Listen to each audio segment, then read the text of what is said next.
Hi, welcome to Kalyani మా vlogs.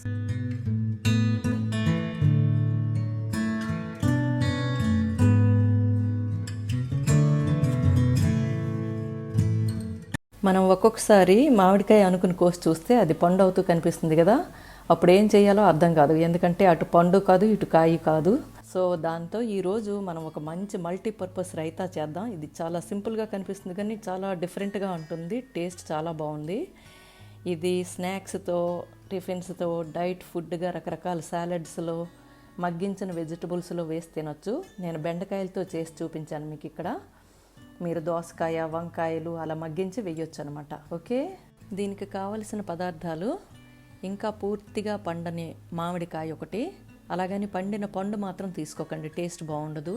ఇదైతే చాలా బాగుంటుంది, మీకు వెలగపండు టేస్ట్ కూడా వస్తుంది. సో ఈ రకంగా కొంచెం తీయగా ఉండే మామిడికాయ తీసుకోండి.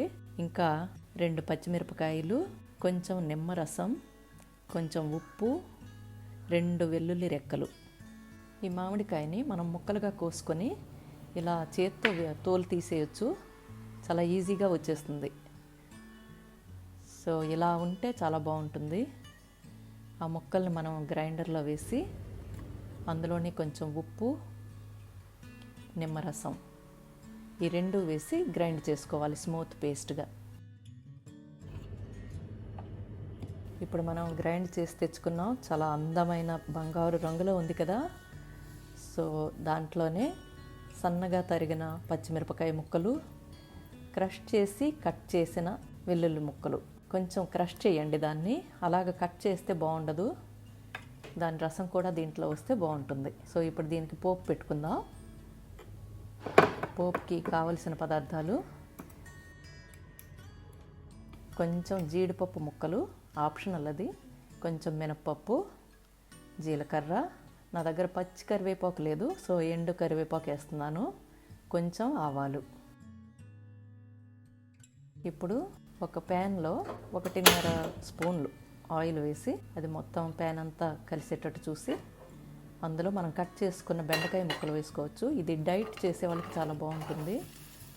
కొంచెం ఉప్పు వేసి దాన్ని మూత పెట్టి కొంచెం మగ్గించాలి.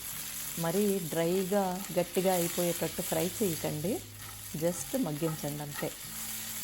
సో దీనికి మూత పెట్టి అటు పక్క పెట్టుకుందాం. ఇంకా ఈ రైతాకి పోపు పెడదాం. ఒక 2 స్పూన్లు ఆయిల్ వేసుకొని అందులో కొంచెం మినప్పప్పు,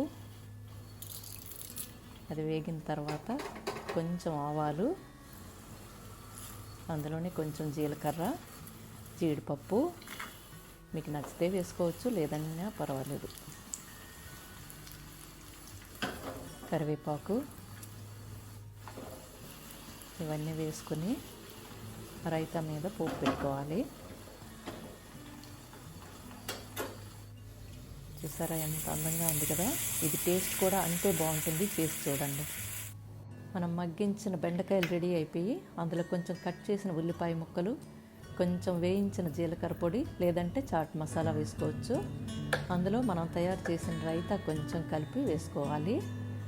మీకు ఇంకా నచ్చితే కొత్తిమీర, దోసకాయ ముక్కలు అవన్నీ కూడా కట్ చేసి వేసుకోవచ్చు. ఇలాగే మీరు రకరకాల కాయగూరలతో కూడా చేసుకోవచ్చు. ఈ రైతా ఫ్రిడ్జ్లో పెడితే వారం రోజులు ఉంటుంది, ఉల్లిపాయలు వేయకుండా ఉంటే. సో తయారు చేసుకోండి. ఈ వీడియో మీకు నచ్చితే లైక్ చేయండి, షేర్ చేయండి, సబ్స్క్రైబ్ చేసుకోండి.